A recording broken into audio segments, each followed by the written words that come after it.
All right, everybody, welcome back. It's day, what, 4 out here, I believe. It is 3 degrees outside, or as I like to say, cold as and that's why you're not getting a proper intro with the big camera this morning. I'm not standing outside and freezing my ass off for a proper intro. So I figured what I'd do here, instead of doing a proper intro, is I would kind of show you my startup procedures when it's really flinging cold like this. So I did come start the excavator.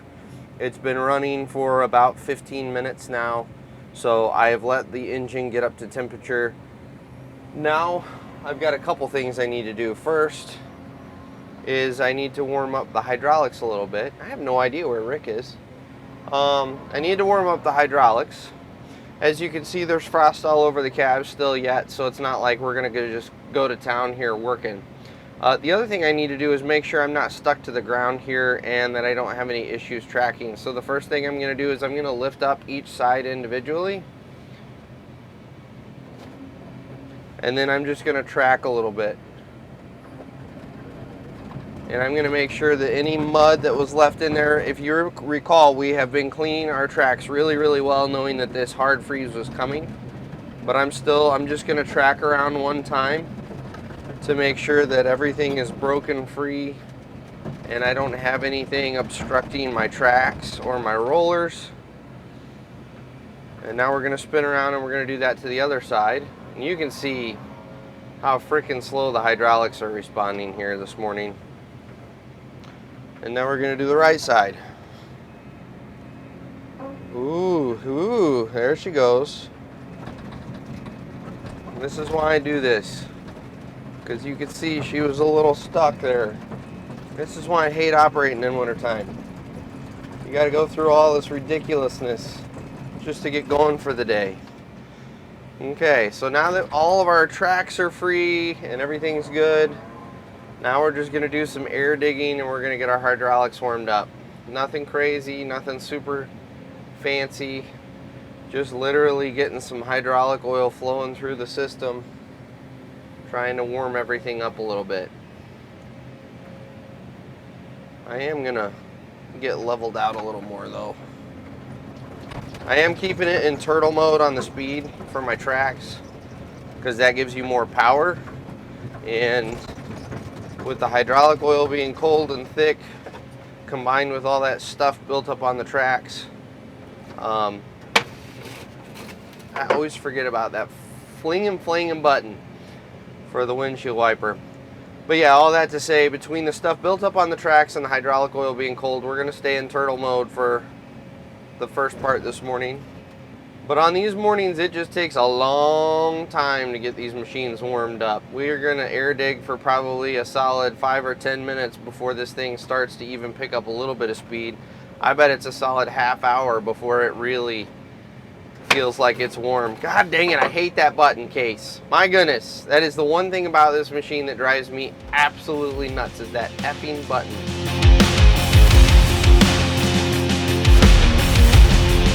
Okay, we are semi-warm here. Not super warm, but semi-warm. So we're gonna start knocking down some trees. So I got myself situated right in the middle of a bunch of them. We're gonna knock this guy down right here. First, I want to look up and see what he is. Yep, so he's overhanging me, so I gotta go straight out with this guy. Something like that. There we go. Boom. Perfect. Perfect. That's what I wanted to do. Now we're gonna sneak out of this little hole I got myself in, and we'll pull that guy out in the open to get cut up. So when you're taking down big trees like this, it's really easy to just totally forget about the tops and just go to town. You always want to look up to see what you're getting into. You also want to know the quality of the tree. So, you know, a lot of these trees out here are not in the greatest of shape, and so if you really go wild shoving on them, the top will actually split off. So, you know, for the sake of this camera here, we're going to turn our tree down horizontally. What will happen is if you push on it, the top will actually kick back and snap off, as you push forward, and the top will fall back on the machine. So it's really important that you pay attention to what you're doing whenever you're doing tree work. It's some of the most dangerous work you can do just because trees are so unpredictable.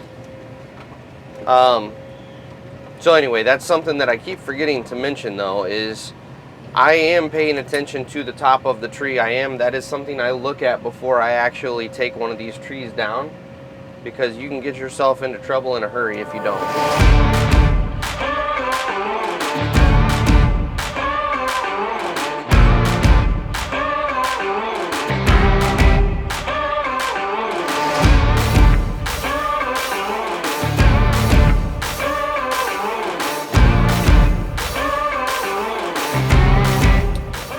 So this is what I'll be doing. This is kind of our process. I knock down a handful of trees, Rick cuts them up, I come behind them and play pickup sticks and organize everything. Stumps all go in the big stump pile, and that is how we just kind of churn our way through the job. So that being said, guys, I'm gonna fire, or I'm not gonna fire. I'm gonna turn the cameras off, and I'm gonna keep plugging away, and we'll catch you guys here in a little bit when we've made a little more progress, or probably when we get into those power lines. That'd be a good spot. So we'll catch you guys in a bit. All right, everybody, back again. And you'll never guess what we're doing. We're shoving down more trees. I know. Tremendous shock, isn't it? Just gonna weasel our way back in here, trying not to hit anything. Finish digging our stump. I already started on the other side before I turned the camera on. I know. I'm a terrible person, aren't I?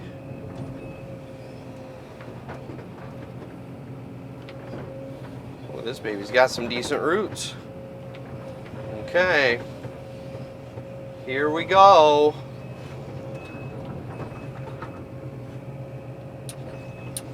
Nope, wrong way, Brian.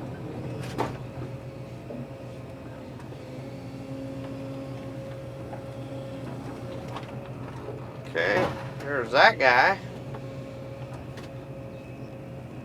I'll tell you what I am gonna do. Let's pull this stump out of here.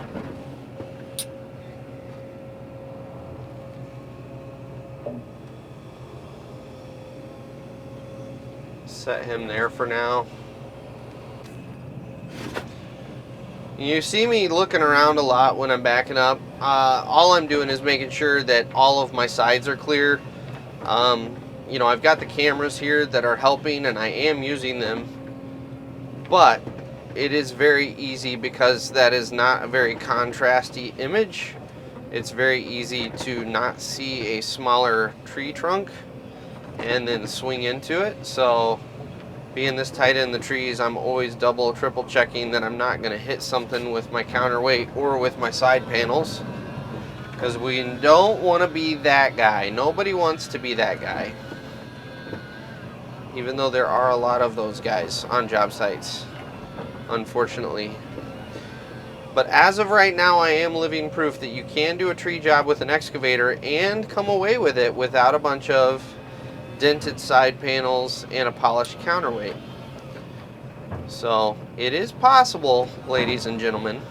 It is possible. Just takes a little time and a little care, which in all honesty with tree work, that's what you want to be doing anyway, is taking your time and taking your care, because it's really flippin' dangerous work, as I've mentioned multiple times.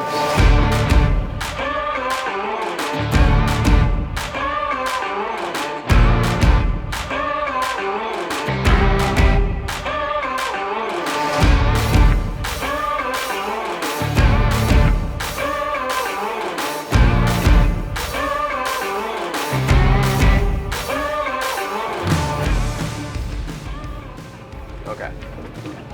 Just making sure that wasn't still attached to the part that Rick's chopping on. That's another thing you got to be very aware of, is when you start messing with a log somewhere, it can absolutely affect the guy that is 60 feet away from you, 50 feet away from you. So you've always got to be paying attention.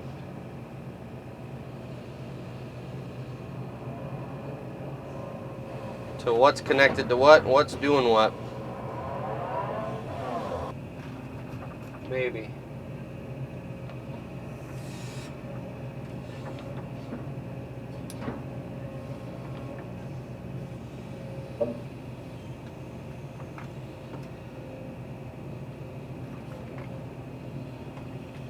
Look at this.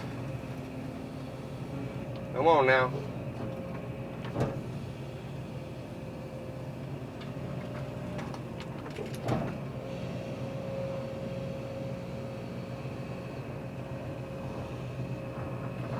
And then I can get this guy.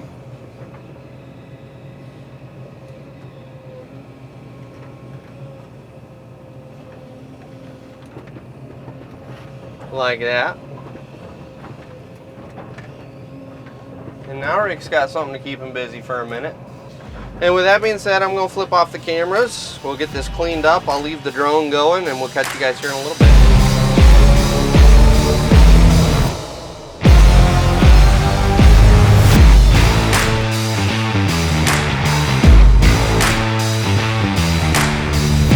All right guys, end of day. I believe we're on day 4 now.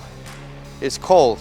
I think our high today was 25, so, you know, much warmer than 3 degrees as it was this morning, but at the same time, it's still cold. And here's what we've got.